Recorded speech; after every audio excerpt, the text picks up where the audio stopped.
welcome guys back to the Kelvin Show, discussing all things of environmental issues, trying to teach you guys something new every day. So today guys, I want to talk about the dreaded plastic pollution problem.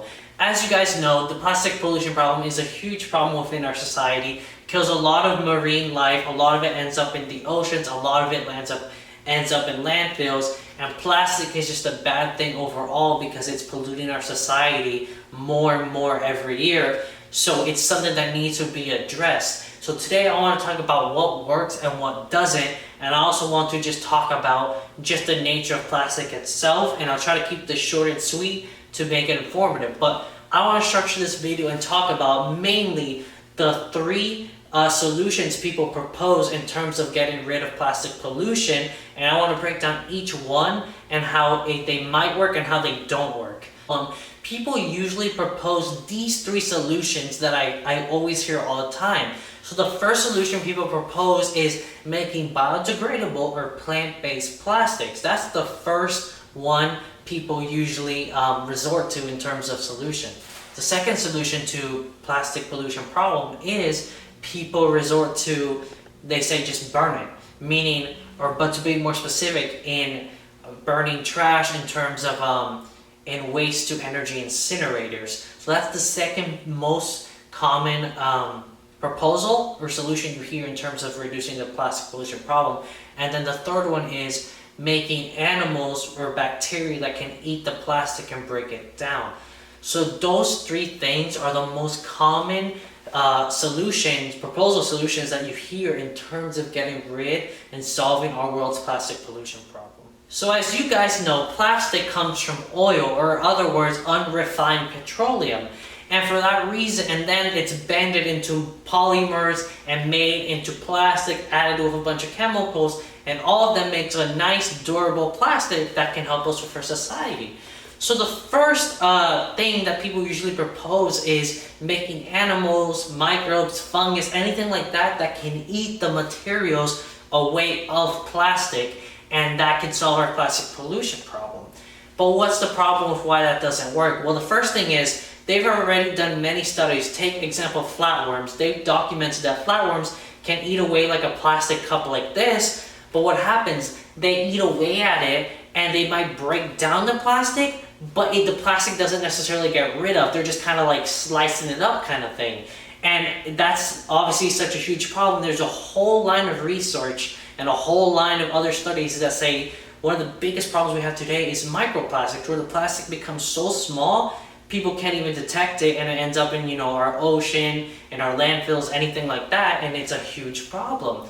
There has been to date no conclusive study or animal that has been able to fully get rid of plastic and all the chemicals and compounds and polymers and things that make up and making plastic. And also, when it comes to proposing the solution of animals, first off, we need to understand that a lot of animals are going extinct. So we're already losing a lot of potential animals that might get rid of our plastic pollution problem. And then the biggest problem with this solution is when it comes to animals, remember, it takes a lot of time, lots of money, and lots of resources to harvest a gazillion, like let's say flatworms or other animal that can be able to digest huge amounts of plastic. And also a lot of it might take time. These bacteria, these different kind of funguses or other things that scientists are researching, oftentimes it take way too long to get rid of the plastic. That doesn't really give financial incentives for people to kind of pursue it, if that makes sense. So a lot of people propose, why don't we just burn all this plastic then? Burn it in waste to energy incinerators. This is actually probably the worst solution to get rid of our plastic pollution problem. Because think about it, if we burn more plastic, which comes from oil, that means we need even more plastic, and we're going to be extracting even more oil and making even more plastic, which is ridiculous because we already have enough plastic. We already know that plastic is a problem because we have too much of it. And without getting too much into the political components, this is exactly how oil companies want you to think. This is why oil companies literally are completely for and in support of building more waste to energy incinerators, burning our plastic because they know that society is going to work like a circular economy, in the sense that we're going to need to burn more plastic and extract more oil. Doing so, if we burn more plastic. And it's a whole misinformation campaign that has been going on for the longest time, but that is the worst solution. And also think about it like this: a lot of so the only thing that we should actually be burning in waste incinerators are things that really can't be recyclable. Another big problem with waste to incinerator is obviously that it causes a somewhat amount of carbon emissions, maybe not as much as other things, but still causes a lot. And also the main thing is waste to energy incinerators are very expensive, and the technology that can reduce pollutants and particulates and all the stuff within those facilities is very expensive. That's why you see only some of the richest countries possessing that kind of technology of waste to incinerator. So that's another big disadvantage with the solution of why don't we just burn it, all the plastic. So another proposal we hear a lot is, why don't we make biodegradable plastic, or plastic based from plants that can biodegrade in the environment and we don't have to do anything with that? Well, first off, there's a huge distinction between biodegradable plastic and plastic made out of plants. I want to make, there's a lot of misconceptions that people don't really understand. So to break down biodegradable, a lot of it is pretty much plastic that has additive chemicals and other things that can help break it down faster or easier in natural conditions like sunlight, oxygen, a bunch of different things that can make it break down faster. But there has been so many studies of things that were labeled biodegradable were not actually biodegradable. And they see that they've done many studies where they've taken a bag that was regular plastic and another bag that was biodegradable plastic, and they realized that there was virtually no difference. Neither of them were degrading. So a lot of these companies love to use the thing biodegradable plastic, but when you test it, it's really not. The other component to this whole proposal saying that we can make plant-based plastics is, it's just a problem of time and money and just land that needs to be used. Think about it like this.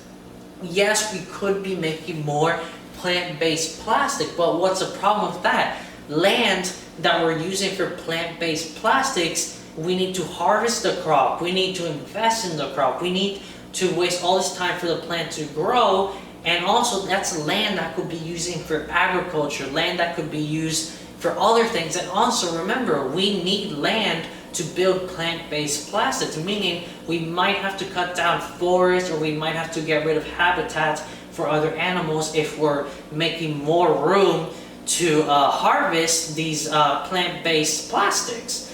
And then the other thing with that is, it takes a lot of energy and time. Think about it like this. Let's say you're an oil company or a plastic company. Which would you rather choose? They say, all right, you have to make, you can make $200 worth of profits if you turn all this petroleum into plastic right now, and you make $200 up front, but it's bad for the environment. Or they say, well, you can wait a couple months for this plant to grow, invest the time, the energy, the money, the seeds, the water, all this stuff, but it biodegrades later, and like much later. So it's a huge problem because there's not really much financial incentive for people to pursue these plant-based plastics because a lot of time and energy and investment.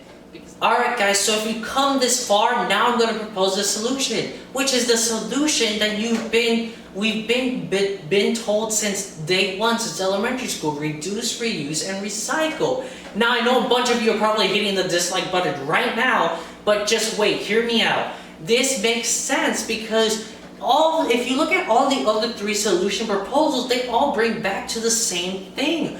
Why are we making more more plastic out of oil when we already have enough plastic to serve our needs? Why don't we just recycle, repurpose, and reuse what we already have? And that's the fundamental problem.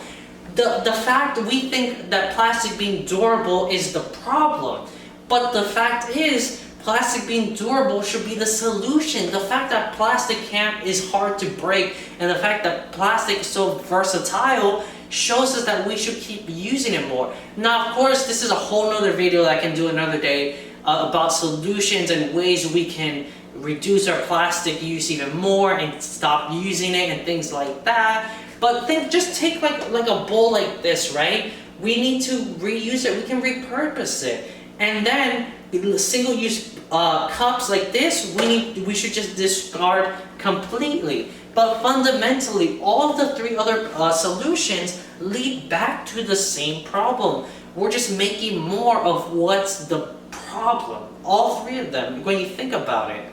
But a lot of you are thinking, oh, maybe this still doesn't address the question of how do we get rid of the plastic pollution that's already here on Earth. Well, unfortunately, a lot of it might never go away completely. But until science figures out a way to break down the molecules that go into plastic, perhaps, like I said, from animals, or perhaps we just get rid of single-use plastic altogether and we just start using more, we restructure our society that makes, let's say, plant-based plastics cheaper, that's when our plastic pollution problem will probably get rid of. But for now, unfortunately, we're probably stuck with plastic until scientists can find a good way to address this problem head on. Alright guys, thank you so much for watching. I hope you guys learned something from this video, and like in all my environmental science videos, all of the things I mentioned in this video, I'm going to link down sources, articles, and things you can read. To not just take my word for it, but research it yourself, of course, the sources and things like that. So I hope you guys learned something new, and if this video made sense to you, please drop a like and subscribe and all that good stuff. I'll catch you guys in the next video. Thanks guys.